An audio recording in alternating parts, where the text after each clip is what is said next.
Selamat datang di Pojok Santai. Sebelum Anda mendengarkan audiobook ini, kami menginformasikan bahwa channel ini adalah review audio dari buku yang ada di Indonesia. Untuk membaca keseluruhan buku ini kami menyarankan membeli buku aslinya di toko buku kesayangan Anda, baik offline maupun online. Keberadaan channel ini dimaksudkan untuk membantu Anda mendapatkan pengetahuan dari buku-buku kesayangan Anda. Jangan lupa untuk subscribe, like, dan komen. Selamat datang di Pojok Santai, channel khusus yang membahas komik dan novel dengan cara asik. Chin Leong tak menduga saat dirinya tengah membuntuti Andika alias pendekar Slebor dan Chin Chung yang menyamar menjadi dirinya diketahui oleh 4 penguasa penjuru angin. Bisakah Chin Chung lepas dari masalah ini? Yuk langsung saja disimak video kali ini.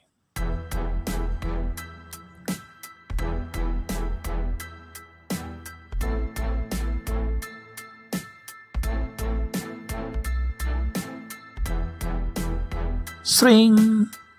Kalian tentu takkan sudi menyingkir begitu saja, sedangkan aku tak punya banyak waktu untuk meladeni mulut kalian. Karena itu, sebaiknya pertarungan dipercepat. Tantang Chin Leong tanpa perubahan air muka. Kini pedang pusaka langit teracung tepat di depan dada Chin Leong. Sinarnya merah membara menyapu wajah dingin Chin Leong, sehingga membuat wajah lelaki muda itu tampak begitu angker. Sementara itu, keempat calon lawan Chin Leong mendadak terpesona menyaksikan keindahan pedang di tangan Chin Leong. Tak hanya cahaya merah bara memukau yang tak dimiliki pedang lain, bentuknya pun demikian memancing decak kagum. Gagangnya berbentuk naga terbang, pelambang kekuatan dan kekuasaan. Sepuhannya dari emas mengesankan keagungan.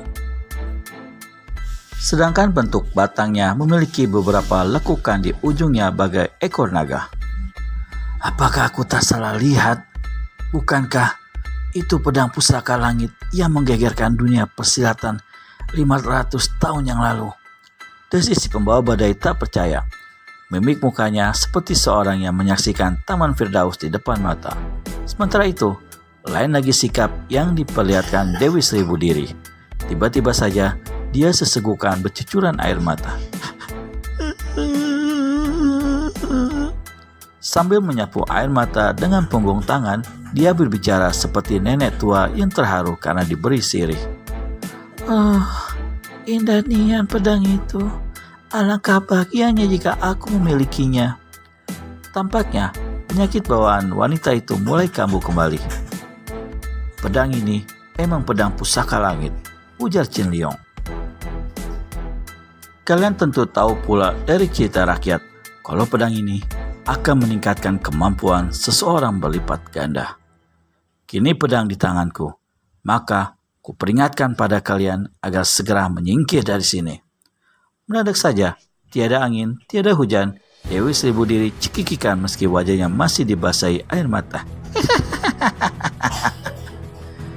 Apa kau sudah pikun kalau kau sedang berhadapan dengan 4 penguasa penjuru angin? Mana mungkin kami mau begitu saja diusir seperti anjing buduk? Umpat wanita itu dengan wajah keji. Kalau begitu, kalian harus kusingkirkan secepatnya. Tanda Chin Leong tak ingin lebih banyak buang waktu.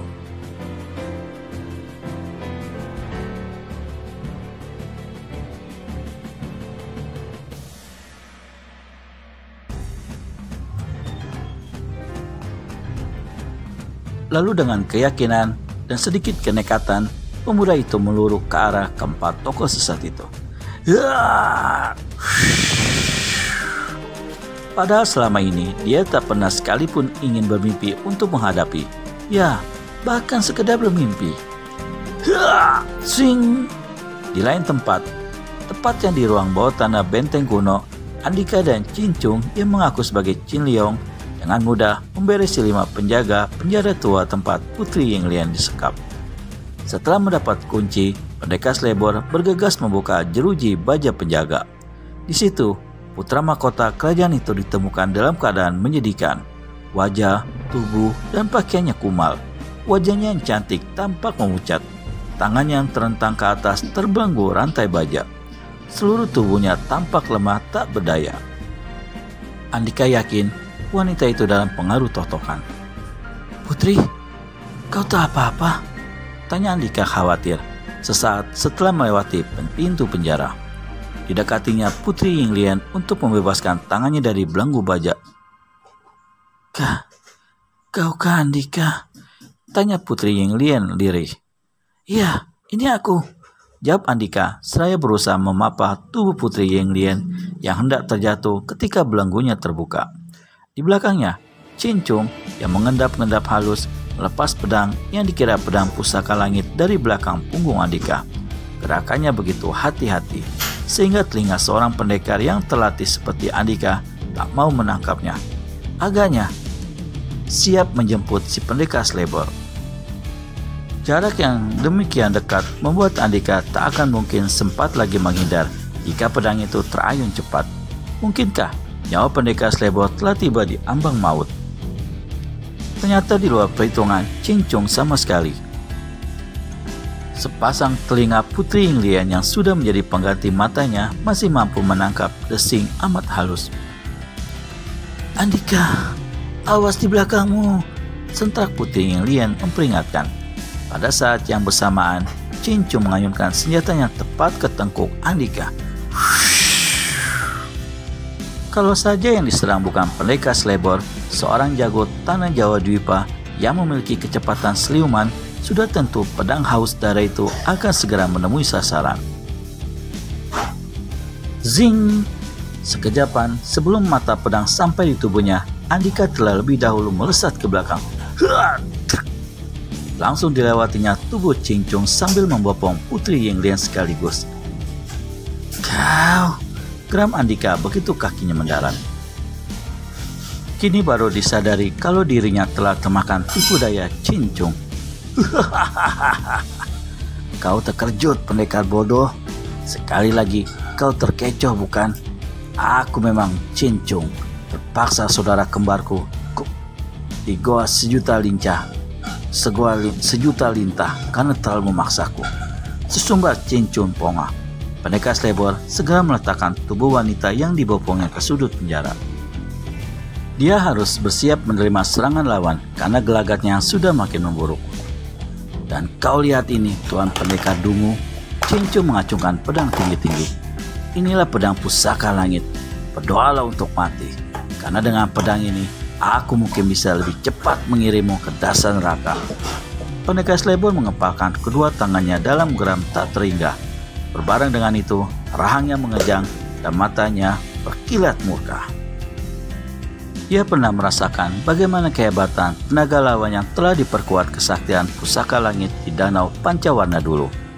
Untuk lebih jelasnya, silakan teman-teman nonton kisah Pendekar Slebor dengan judul Pusaka Langit. Kini Pendekar Slebor tak mau gegabah menghadapinya. Tanpa perlu menimbang lebih lama, segera kain pusaka yang selama ini hanya tersampai di pundaknya dilepas. "Percayalah manusia kentut, kau akan membayar semua nyawa orang-orang yang dekat denganku," sapa Andika seperti menggeram. Sudut bibirnya terangkat, menandakan dirinya sedang berada di tepi batas kemarahan. "Mimpi, kau hanya bermimpi Andika. Kau tak akan mungkin mengalahkanku." "Apa kau pi? Diam!" hentak Andika menggelegar. Seketika Cincung tersentak kaget hingga kata-katanya terputus. "Kenapa kau tak langsung membuktikannya? Apa kau takut dengan senjataku?"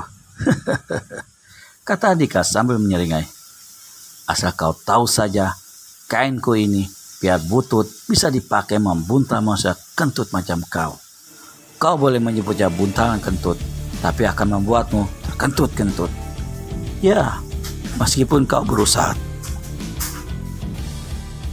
tak kentut, tapi kau pasti akan kentut. Kentut!" Wajah Cincung merah padam.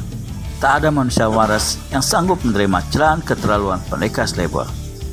Akankah terjadi pertarungan antara Andika alias Pendekar Slebor dengan Cincung yang muka kedoknya sendiri? Temukan keseruannya hanya di channel Pojok Santai. Segera subscribe dan tekan tombol lonceng untuk mendapat notifikasi video terbaru dari kami. Terima kasih dan sampai bertemu kembali.